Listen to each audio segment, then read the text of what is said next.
صل على نبينا صل على محمد.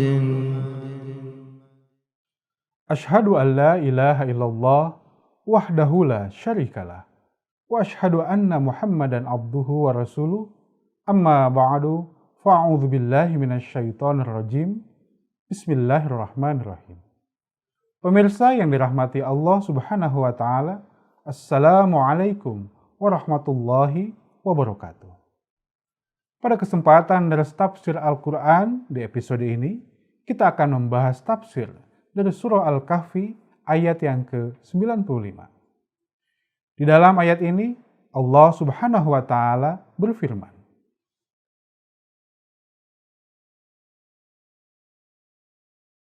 A'udzu billahi minasyaitonir rajim.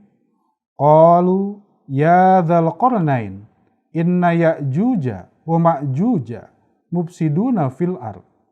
Fahal naj'alu laka kharjan ala an taj'ala bainana wa bainahum sadda. Artinya, mereka berkata, ya Zulkarnain, sesungguhnya Ya'juj dan Ma'juj membuat kekacauan di bumi. Maka bolehkah kami membayar upeti kepadamu dengan syarat engkau membuat sebuah penghalang di antara kami dengan mereka.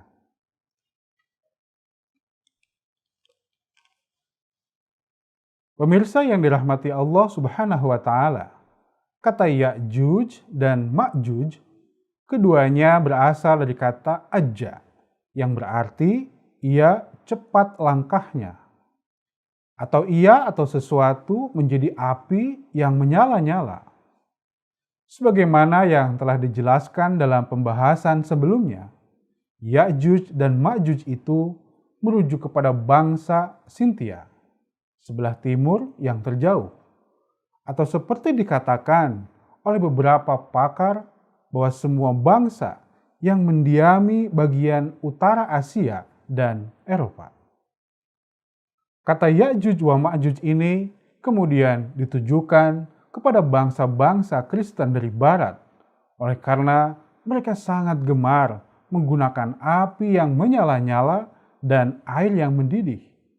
Dan disebabkan semua kemajuan kebendaan dan penemuan serta ciptaan mereka itu merupakan akibat penggunaan barang tersebut dengan tepat dan sangat luas.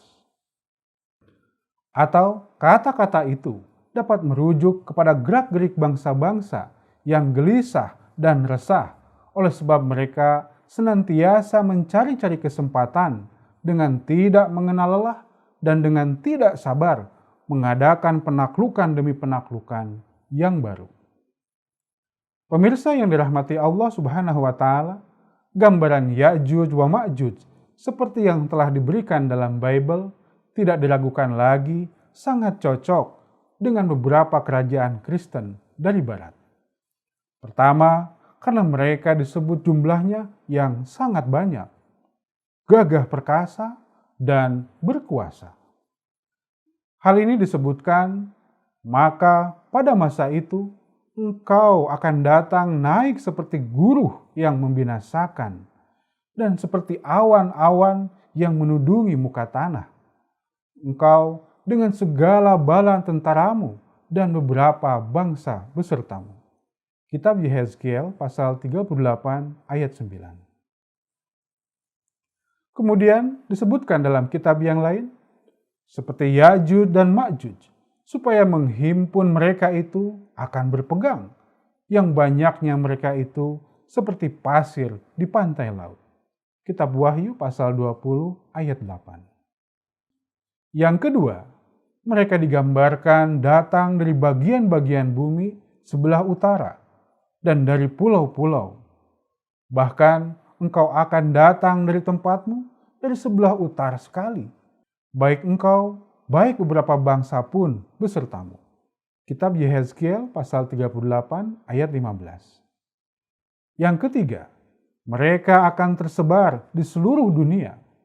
Maka mereka itu pun naiklah ke tanah yang luas. Kitab Wahyu pasal 20 ayat 9. Keempat, dari kediaman mereka di utara, maka mereka akan hijrah ke negeri-negeri lain dan menetap di seluruh penjuru dunia. Dan di masa peperangan mereka akan datang berkumpul dari jajahan-jajahan mereka yang jauh-jauh. Apabila genap 1000 tahun itu, maka iblis pun akan dilepaskan pula dari dalam belenggunya. Lalu ia keluar hendak menyesatkan segala bangsa yang ada di dalam 4 penjuru alam. Seperti Ya'juj wa Ma'juj, supaya menghimpun mereka itu akan berperang. Maka banyaknya mereka itu seperti pasir di pantai laut. Kitab Wahyu pasal 2 ayat 7 dan ayat 8. Kitab Yehezkiel menyebut Ya'juj sebagai Raja Rus, Mesech, dan Tubal. Jelas kata Rus di sini menunjuk kepada Rusia, Mesech kepada Moskow, dan Tubal kepada Tobolsk. Dan Ma'juj tertuju kepada penduduk di daerah-daerah yang pada zaman purba disebut dengan nama Scythia. Yang mana dari sana pada masa yang lampau telah datang banyak gerombolan manusia liar dan biadab. Oleh sebab Rusia termasuk dalam daerah Ma'juj, maka Rus, Mesech, dan Tubal dapat dianggap sebagai ganti Rusia, Moskow, dan Tobolsk. Menurut kutipan tersebut, maka Ya'juj dan Ma'juj menggambarkan kekuatan besar di Eropa termasuk Rusia. Di dalam Al-Quran, surah ke-18 ayat 95, mereka telah disebut mengadakan serangan terhadap daerah-daerah yang terletak di perbatasan utara Iran. Sudah merupakan kenyataan sejarah yang cukup diketahui bahwa di zaman purba, bangsa Scythia terus-menerus bergerak dari Asia ke Eropa dalam jumlah rombongan yang besar. Sedangkan jalan mereka terletak di sebelah utara pegunungan Kaukasus. Dari kitab Yehezkiel dan Wahyu ini disebutkan bahwa Ya'juj dan Ma'juj akan muncul kembali di akhir zaman, yaitu di masa menjelang kebangkitan Nabi Isa Al-Masih alaihissalam untuk kedua kalinya. Yakni tepatnya dalam Yehezkiel pasal 38 ayat 16 dan dalam kitab Wahyu pasal 20 ayat 7 hingga 10. Zaman yang ditakdirkan akan munculnya Ya'juj dan Ma'juj di akhir zaman ditandai dengan merebaknya wabah, terjadinya peperangan, gempa bumi, dan malapetaka yang sangat mengerikan. Pemirsa yang dirahmati Allah Subhanahu wa Ta'ala, demikianlah dari tafsir Al-Quran yang dapat saya sampaikan pada episode kali ini. Semoga dapat memberikan manfaat untuk kita sekalian. Amin. Wa akhiru da'wana alhamdulillahirabbil alamin. Wassalamualaikum warahmatullahi wabarakatuh.